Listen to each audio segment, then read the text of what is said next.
All right, Tim Bradley. What is wrong with this dude? Claims Errol Spence Jr.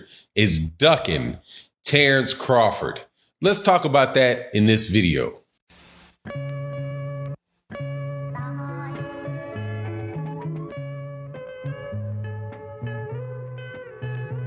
All right, welcome back to the channel, subscribers. If you are not subscribed, please subscribe and hit the bell icon so you can get notifications of when we release more videos. Also, thank you very much to the Patreons. We got a new Patreon video up. Go check it out.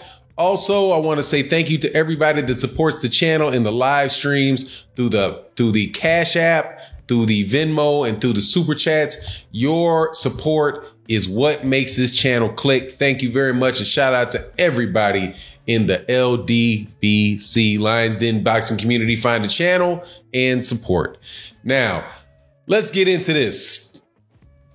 Tim Bradley, former 140-pound world champion, represented by Top Rank. I do believe the majority of his career, at least the portion of the career that I'm familiar with, a fighter that was formerly in line to fight Errol Spence Jr. had a fight mandated by the IBF that he turned down, and could have had a fight with Floyd Mayweather Jr. but decided to stay with Top Rank instead and got a couple Manny Pacquiao fights, and now he pretty much is a Top Rank employee working for Uncle Bob, talking smack and on ESPN about boxing. Now, obviously, this cat knows a lot about boxing.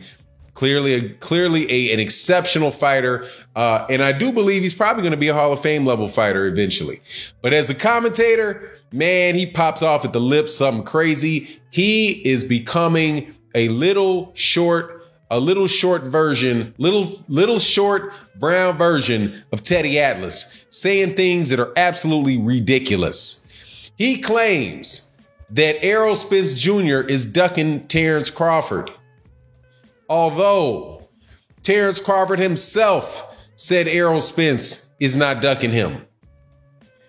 Terrence Crawford himself acknowledged that it would make sense for Errol Spence Jr. to fight the other champions that are over there on the PBC because it's an easy thing to do. It's an easier situation to have made, and that could lead up to a fight between Terrence Crawford and Errol Spence for the undisputed heavyweight championship. If Errol Spence is able to fight Manny Pacquiao, if he's able to get past Keith Thurman Sean Porter #1, which is not an easy task, man. Sean Porter can fight. That's a top level fight right there. Second, if he can get past Manny Pacquiao, and then if Terrence Crawford can continue to be undefeated, the most certain of all those things is that Terrence Crawford is going to remain undefeated because Terrence Crawford ain't fighting nobody. They got nobody over there for him to fight at ESPN.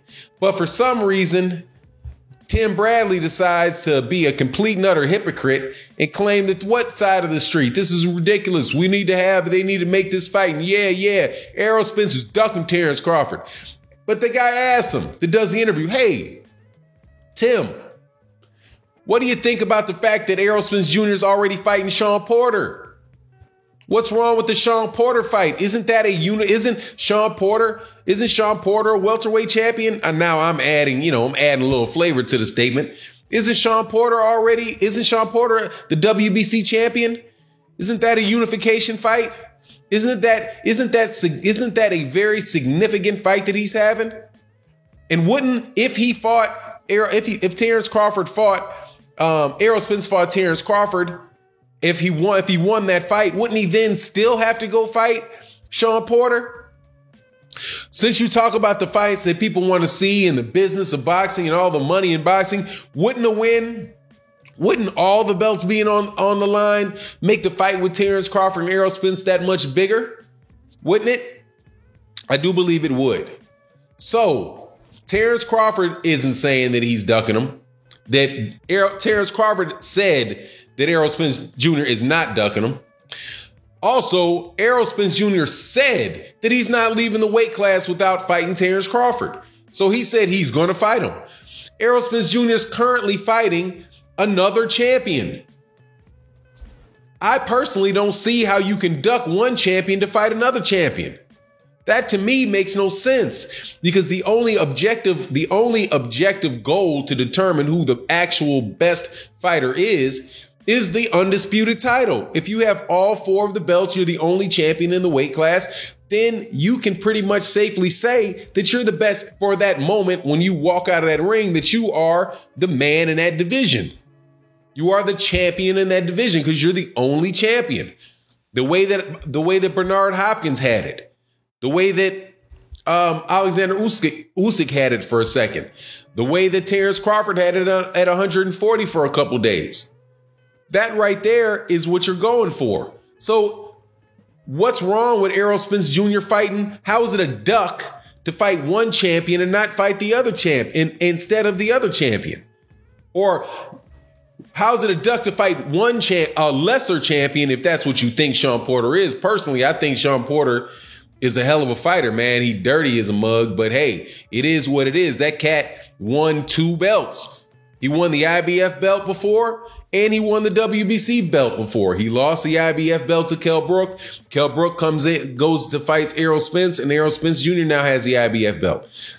Shawn Porter fought for the WBC belt against Danny Garcia. He wins the vacant belt against Danny Garcia that was taken from Keith Thurman when Keith Thurman, was out there in the Himalayas or whatever playing a flute. Regardless, Shawn Porter's a champion. But the thing about Tim Bradley to me, man, is that, he was so animated. That's the way I would call it. Animated. And he just so much reminded me of Teddy Atlas. And Teddy Atlas, now I know personally, I know that Terrence Crawford and Tim Bradley are friends. And Tim Bradley is going to stand up and support Terrence Crawford. That's all fine and dandy. I don't mind that at all. I think I've heard Tim Bradley also defend Terrence Crawford when they talk about this, when ESPN talks about Vasily Lomachenko being the #1 pound for pound fighter in the world over Terrence Crawford. I do believe that both Tim Bradley and Andre Ward also stand up for Terrence Crawford in that regard. But the problem is, though, that they're the only ones doing it over there. That, my friend, is a bigger problem for the fight with Errol Spence and Terrence Crawford happening than Errol Spence Jr. fighting Shawn Porter. If ESPN refuses to build the fight and Top Rank refuses to do their best to build the fight by calling Terrence Crawford what he is, which is the best pound for pound fighter in the sport, then they are working against what Tim Bradley is saying that he wants. Fox is over there doing their job with Errol Spence Jr. They're over there promoting him. They're putting him on pay-per-view and actually promoting the pay-per-view. They're not sticking him on ESPN Plus. They're not sticking him on ESPN Plus when nobody can see him. So maybe, just maybe, Timmy, I don't mean to be disrespectful, Tim, Mr. Bradley, maybe, just maybe, you should be focusing your all that extra energy you got when you're talking bad about Errol Spence, and focusing on Mark Krugel, whatever his name is, and Max Kellerman, and whoever it is that's actually and Bob Arum, and their marketing department and their matchmakers and both those organizations, and say, look, the best fight in boxing is Errol Spence Jr. versus Terrence Crawford. Fox is doing their part of the deal by promoting Errol Spence Jr. Hey, how about we do the same thing? How about we say that Terrence Crawford is the best fighter in the world? And we put Terrence Crawford on regular ESPN, where he did just like you did when he fought. I do believe was it Jeff Horn or was it Julius Ndungo? I think it was Julius Ndungo, where they did 2 million views. They did 2 million views on ESPN for that fight. I'm not sure of the last time just regular ESPN got 2 million views on a boxing match. I think the last time was Terrence Crawford. And that was that was a Julius Ndungo fight. Then he got put on pay-per-view. And next then he got put on ESPN Plus, right? Then he got put on pay-per-view. So it went further and further down the line with fewer and fewer people seeing him. How about you just build Terrence Crawford and actually make it a situation where Errol Spence Jr. doesn't have any choice but to put him now? As of right now, Errol Spence Jr. and Fox is the only ones doing any type of work trying to build either one of those fighters to their full potential. So it is what it is. Keep on talking, Mr. Come on, keep on talking, Mr. Bradley. But come on, man. At least toe the same line as Terrence Crawford, who says Errol Spence Jr. is not ducking him. Anyway, it is what it is. Let me know what you think in the comment section. And with that, I'm out. Peace.